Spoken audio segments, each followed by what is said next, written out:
Alright guys, so nandito kami ngayon sa White Pebbles. So pahinga muna kami kasi halos yung biyahe namin inabot ng 1.5 oras galing sa Naga. So medyo matirik ang daan, tapos pababa. So pag mahina talagang preno ng motor nyo, pwedeng bumigay. So nandito kami ngayon sa White Pebbles, isang sikat na resort dito sa Minalaba. So ito yun, binigyan tayong flyers in case na may mga queries tayo. So daytime 9 AM to 5 PM, overnight 6 PM to 8 PM. So ito yung mga prices niya. Alright, so ayun, pinunta namin na Minalaba kasi isa ito sa lugar na hindi ko pa talaga napupuntahan at hindi ko pa rin nabablog. Ngayon, nandito na tayo. So kasama ko ngayon si Roxanne. Ayun, diba? So maya magpalipad tayong drone dito, tapos ikutin natin ang resort na to kung sakaling pwede naman. So ikutin natin. So nagpahinga muna kami dito, konting soft drinks kasi talagang napakainit ng biyahe namin, diba? Hope baka naman. So ito yung lugar dito. Ayan. So ito yung mga cottages. So mamaya lalabas tayo para makita natin yung lugar na yan. So yun.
Alright guys, so nandito tayo sa isang kilalang resort dito sa Minalaba, Camarines Sur.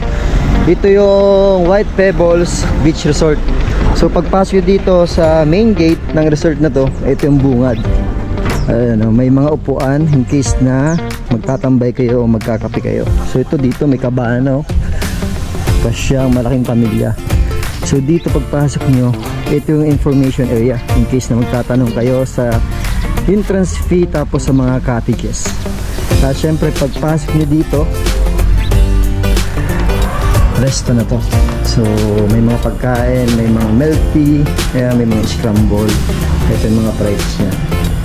May soft drinks na rin dito. Syempre kasama ko ngayon si Roxanne. Tagal na hindi nakasama sa vlog ko, halos buwan. So ito yung mga pagkain nya. So in case magpapalamig kayo, kasi meron dito pwede rin. Pero napaganda ng labas ito. So labas tayo para mas makita ninyo. So first time kong pumunta dito sa White Pebbles. Ang dami ko ng resort na vlog, pero itong Minalaba hindi ko pa talaga napupuntaan. So makikita nyo, ito yung mga kabana na in case na gusto nyo mag-overnight dyan para safety, tapos may tutuluyan kayo, may higaan kayong pamilya, pwede. Ito yung mga open cottages hanggang doon sa may dulo. Ang ganda dito, in case na may mga seminar yata or meetings, pwede kayo dyan. So ito yung mga cottages dito. Tapos yung kaya sinabing White Pebbles kasi halos puti yung mga nakapaka natin dito. Ito yung dagat, mainit na. Gusto ko sana maglangoy kasi baka umitim na naman tayo. So mamaya papalipad tayong drone. So napakaganda daw dito pag gabi. Sakit lang to sa paa. Kailangan nyo magtsinelas in case na mag-swimming kayo, lalo sa mga bata. Ito yung karagatan dito. Napakalinaw ng tubig. Ayun, doon kami galing sa may bundok na yon. Sa halos nahirapan pababa yung motor ko kasi hindi ko makapit masyado yung brake. So ito yung White Pebbles. Hanggang doon sa may dulo,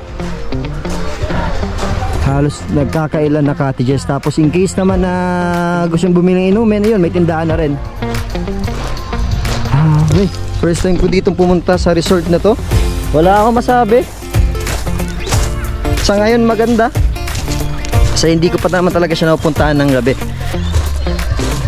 First time kong pumunta dito sa White Pebbles, dito sa Minalabak. So hanggang doon sa unahan may mga resort pa din. Pero ito yung pinakakilalang resort dito sa Minalabak, Camarines Sur. So ito yung restaurant dyan. In case na gusto nyo mag-milk tea, kumain, mag-order ng pagkain, pwede. So ano kayo nandito? Napakainit. Haba ng biyahe namin. Halos inabot kami 1.5 hours from Naga to Minalabak. So ito, in case na gusto nyo tumambay dito, pwede. May mga wifi na rin dito, hindi kayo mahihirapan. 5 pesos lang for 2 hours. Ayun. So dito kasi kung magka-cottage kayo, medyo malayo sa dagat. So delikado sa mga bata. Pag kaming family nagba-vlog, nag-swimming sa mga resort, mas pinipili namin yung cottage na malapit lang sa dagat para nakikita namin yung mga bata na kasama namin. Grabing init. Napakalupit. Ayun, may video okay. Halos meron dito 3 wifi. Isa. Tapos meron doon sa may labas ng information area. At meron din doon sa may CR yata yun o cottage na rin. Napakaganda dito. So ito yung flyers, binigyan tayo flyers in case na magtatanong kayo. Kasi usually yung mga na-vlog kong resort, hindi ko natanong yung mga prices. So ito yung restaurant. So ito, inikot ko lang siya. Yun yung parking area sa kabila. Walang charge, libre. So ayun, magpalipad akong drone. And then ikot-ikot tayo pagkatapos dito sa resort na to. Let's go.